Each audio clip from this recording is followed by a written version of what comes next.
तो फिर से बहुत बहुत स्वागत है आप सभी का हमारे YouTube चैनल में। और आज के इस वीडियो में फिर से स्पीडी पब्लिकेशन का जो आपका 2024 का करंट अफेयर का बुक है वो लेकर आ गए हैं, जो कि आपका दिसंबर 2023 से लेकर के 1 नवंबर 2024 तक एकदम अपडेटेड करंट अफेयर का बुक है। और इसी बुक से डेली का डेली आपका एक पेज का डिस्कशन जो है करवाते हुए चल रहे हैं, और अब तक आपका 5 नंबर पेज तक जो है डिस्कशन करवा दिए हैं। और आज के इस वीडियो में पेज नंबर 6 में जो आप फैक्ट दिया है, जो डाटा दिया है, उसके बारे में आपको बताने वाले हैं। तो सुनते चलेंगे, आपको एग्ज़ाम में बहुत ही काम आएगा। यहाँ से क्वेश्चन आने का संभावना एकदम ज़्यादा से ज़्यादा रहता है।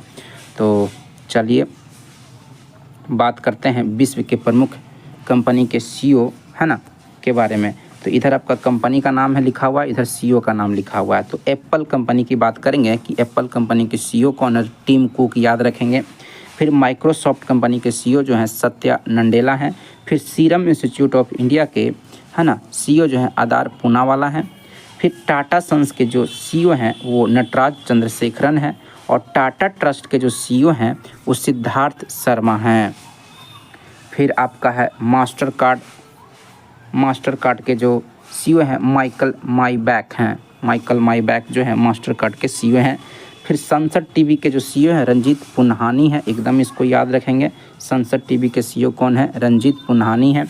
फिर TCS टाटा कंसल्टेंसी सर्विस जो है ना, इसके CEO जो है के कृति वासन है। के कृति वासन जो है TCS के CEO हैं। फिर इन्फोसिस जो कंपनी है इसके CEO जो है सलील पारेख हैं। फिर अल्फ़ाबेट इंक और गूगल दोनों के जो CEO हैं वो सुंदर पिचई हैं। सुंदर पिचई भारतीय मूल के ही रहने वाले हैं। फिर अमेज़न के CEO जो हैं एंडी जेसी हैं। अमेज़न के CEO कौन है, एंडी जेसी हैं। फ्लिपकार्ट के CEO जो हैं कल्याण कृष्ण मूर्ति हैं। कल्याण कृष्ण मूर्ति जो हैं फ्लिपकार्ट के CEO हैं। फिर फेसबुक के जो CEO हैं मार्क जुकरबर्ग हैं। फिर ट्विटर के जो CEO हैं लिंडा याकारिनो जो हैं ट्विटर के CEO हैं। फिर इंस्टाग्राम के CEO जो हैं केविन सिस्ट्रोम जो हैं इंस्टाग्राम के CEO हैं।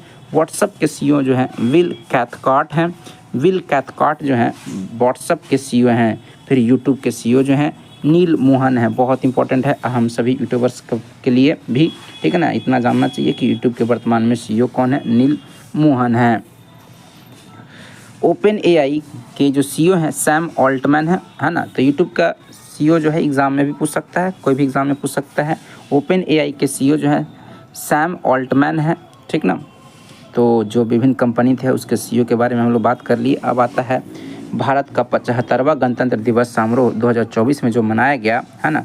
गणतंत्र दिवस कब मनाते हैं, तो 26 जनवरी को मनाते हैं। ये भी आपको ध्यान में रखना है। इस दिन हमारा संविधान जो है ना लागू हुआ था। 26 जनवरी 1950 को पूर्ण रूप से हमारा संविधान लागू हुआ था, इसलिए हम लोग 26 जनवरी को गणतंत्र दिवस मनाते हैं। और 2024 में 75वां गणतंत्र दिवस मनाया गया।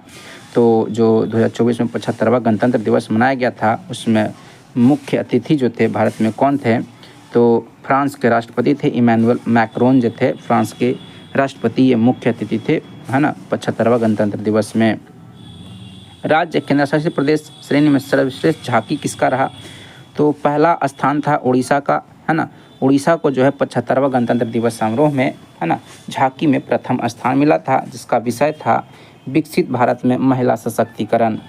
फिर मंत्रालय या विभाग श्रेणी में सर्वश्रेष्ठ झांकी जो था संस्कृति मंत्रालय का था, जिसका विषय था भारत लोकतंत्र की जननी को बताया था इसमें। तो ये बहुत इंपॉर्टेंट है, यहाँ से 3 पॉइंट आपको पता चला। मुख्य अतिथि कौन था है ना 75वां गणतंत्र दिवस में, और उसमें झांकी राज्य में पहला कौन था, तो उड़ीसा था है ना। और मंत्रालय में संस्कृति मंत्रालय था, ठीक ना। तो 3 पॉइंट याद रखेंगे।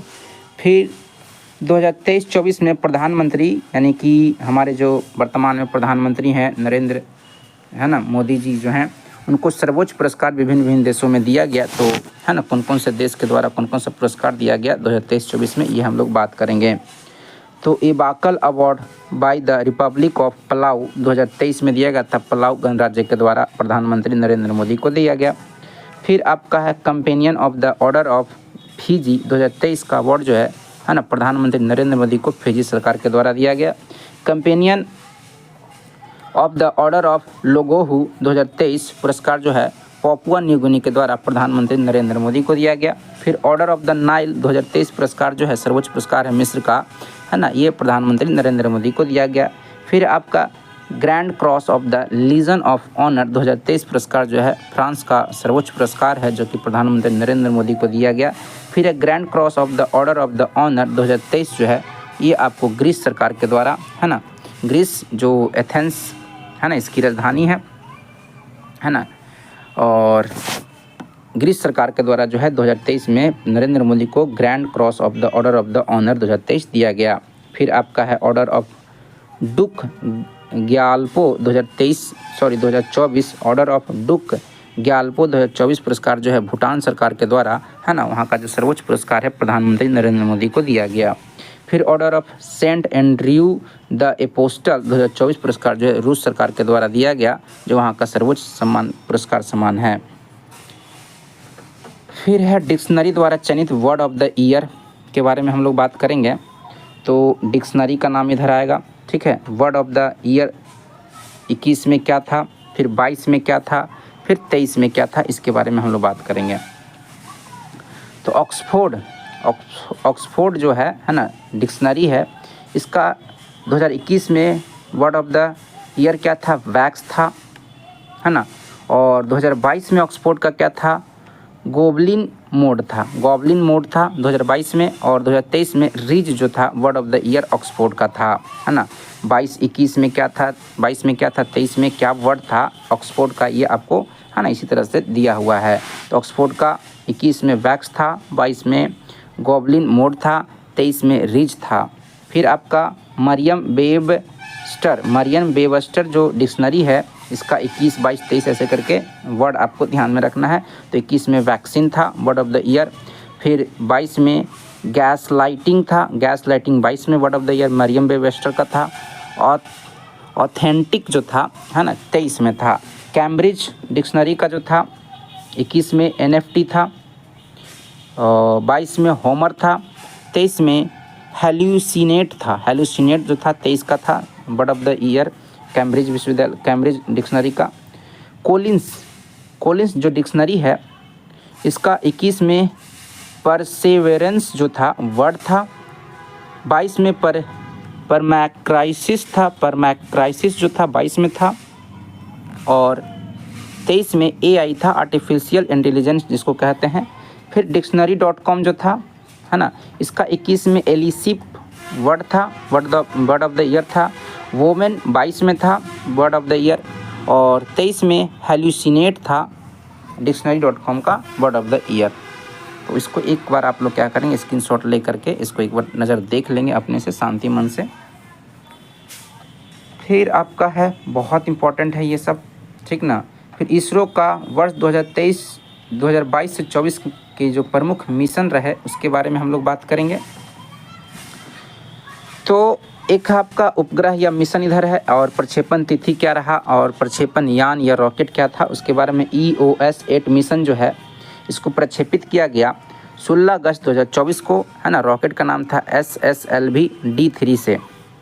RLV लेक्स 03 जो मिशन या उपग्रह है 23 जून 2024 को, है ना, प्रक्षेपित किया गया RLV रॉकेट से। फिर RLV लैंडिंग प्रोग्राम जो है इसको 22 मार्च 2024 को प्रक्षेपित किया गया, RLV से ही प्रक्षेपित किया गया। इनसैट 3D मिशन को जो है 17 फरवरी 2024 को प्रक्षेपित किया गया GSLV F14 से। फिर आपका है एक्सपोसैट मिशन, इसको 1 जनवरी 2024 को प्रक्षेपित किया गया PSLV C58 से। फिर गगनयान TVD1 को जो है 21 अक्टूबर 2023 को प्रक्षेपित किया गया, और किस रॉकेट से किया गया इसके बारे में कोई खास जानकारी नहीं यहाँ दिया हुआ है। ये परीक्षण उड़ान था, तो है ना। आदित्य L1 के बारे में बात करेंगे। 2 सितंबर 2023 बहुत इंपॉर्टेंट है। आदित्य L1 2 सितंबर 2023 को जो है PSLV C57 से लॉन्च किया गया था रॉकेट से। फिर DSSAR मिशन को जो है 30 जुलाई 2023 को PSLV C56 से लॉन्च किया गया था। चंद्रयान 3 याद रखेंगे 14 जुलाई 2023 को LVM3M4 से लॉन्च किया गया था चंद्रयान 3 को 14 जुलाई 2023 को LVM-3 M4 से लॉन्च किया गया था। फिर इसरो का आगामी मिशन, आने वाला जो मिशन है वो कौन कौन सा है, तो मिशन आपका यहाँ तिथि है और उसके संबंधित जो बात है उसके बारे में बताया गया। चंद्रयान 4 भी आगामी मिशन है, जो कि इसका टारगेट है 2028 में इसको चंद्रयान 4 को लॉन्च करने का टारगेट है 2028 में। चंद्रमा से नमूने लेकर पृथ्वी तक पहुंचना इसका उद्देश्य है। ल्यूपेक्स है ना, इसका जो मिशन है आने वाला 2025 में रखा गया है। जाक्सा और इसरो का एक अवधारणा मिशन है। गगनयान 3 2025 में इसका मतलब कि रखा गया है समय। 3 सदस्यों के चालक दल को भेजा जाएगा गगनयान 3 से। गगनयान 1/2 2024 में भारत का पहला मानव रहित रक्षित अंतरिक्ष कार्यक्रम होगा, है ना। गगनयान 1-2 जो है ना, 1/2 नहीं, इसको गगनयान 1-2 पढ़ेंगे, है ना। 2024 में इसका मिशन रखा गया। भारत का पहला मानव रहित अंतरिक्ष कार्यक्रम होगा। मानव रहित मतलब कि मानव इसमें नहीं होगा। शुक्रयान 1 2025 शुक्र के वायुमंडल का अध्ययन करने के लिए इसको भेजा जाएगा। 2025 इसका टारगेट रखा गया है। मंगलयान 2 2026 में, है ना, इसका मिशन रखा गया है। मंगल ग्रह हेतु भारत का दूसरा इंटरप्लेनेटरी मिशन है। निसार जो है मिशन है 2024 में कंप्लीट करने का। पृथ्वी की निगरानी हेतु नासा इसरो का संयुक्त मिशन है निसार। फिर है प्रोजेक्ट चीता, बहुत इंपॉर्टेंट है प्रोजेक्ट चीता। प्रोजेक्ट चीता के बारे में बात करेंगे। प्रोजेक्ट चीता के तहत 17 सितंबर 2022 को नामीबिया से 8 अफ्रीकी चीतों, जिसमें 5 मादा 3 नर को मध्य प्रदेश के कुनो राष्ट्रीय उद्यान में लाया गया, जिसमें एक मादा चीता सासा की मौत हो गई, है ना। 8 गो लाया गया, 5 गो मादा 3 गो नर, जिसमें से एक मादा चीता जिसका नाम है सासा, उसकी मौत हो गई 8 गो में से। फिर है आपका इसकी निगरानी हेतु सरकार ने 9 सदस्यीय एक कार्यबल को 2 वर्ष के अवधि के लिए गठित किया, ये भी याद रखेंगे। फिर आपका है इस प्रोजेक्ट के तहत 5 वर्षों में कुल 50 चीतों को भारत लाने की योजना है। 5 वर्षों में इस प्रोजेक्ट के तहत, प्रोजेक्ट चीता के तहत, है ना, 50 चीते लाने की योजना है। तो यहाँ से याद रखने वाला क्या है पॉइंट, प्रोजेक्ट चीता के तहत जो है 17 सितंबर 2022 को नामीबिया शहर देश से, कहाँ से, नामीबिया देश से 8 अफ्रीकी चीतों को मंगाया गया, ये याद रखेंगे। और कहाँ ला के रखा गया, तो मध्य प्रदेश के कुनो राष्ट्रीय उद्यान में। तो कुनो राष्ट्रीय उद्यान कहाँ है, तो मध्य प्रदेश में। उसमें से 8 में से एगो का मृत्यु हो गया, उसका नाम क्या था, सासा नाम था, ठीक है, ये याद रखेंगे। बाघ गणना रिपोर्ट, तो बाघ गणना रिपोर्ट के बारे में आपको बता दें कि बाघ गणना रिपोर्ट जो है जारीकर्ता कौन है, भारतीय वन्यजीव संस्थान, है ना। 29 जुलाई 2023 को, 29 जुलाई को, है ना, टाइगर डे भी मनाते हैं, बाघ दिवस भी, संरक्षण दिवस भी मनाया जाता है, बाघ दिवस भी मनाया जाता है ना। तो बाघ गणना रिपोर्ट को जारी करता है भारतीय वन्यजीव संस्थान, है ना। 29 जुलाई 2023 को इसको जारी किया था। भारत में बाघों की संख्या, कुल संख्या 3682 है। इससे पूर्व जारी रिपोर्ट में बाघों की कुल संख्या 3167 बताई गई थी, लेकिन 2023 में वाला डाटा याद रखेंगे, 3682 याद रखेंगे आप। विश्व का 75% बाघ केवल भारत, सर्वाधिक मध्य प्रदेश में पाया जाता है, और मध्य प्रदेश को, है ना, टाइगर स्टेट के नाम से जाना जाता है। और सबसे ज़्यादा क्षेत्रफल के दृष्टिकोण से वन भी मध्य प्रदेश में ही है, और विश्व का 75% बाघ जो है सिर्फ भारत में पाया जाता है। 2018 से 2022 के बीच बाघों की संख्या में वृद्धि 24.1% दर्ज की गई है, याद रखेंगे। ये वाला कितना वृद्धि दर्ज किया गया 18 से 22 के बीच में, तो 24.1% दर्ज किया गया वृद्धि। जिम कॉर्बेट रिजर्व उत्तराखंड में है, जिम कॉर्बेट नेशनल पार्क जो है उत्तराखंड में है।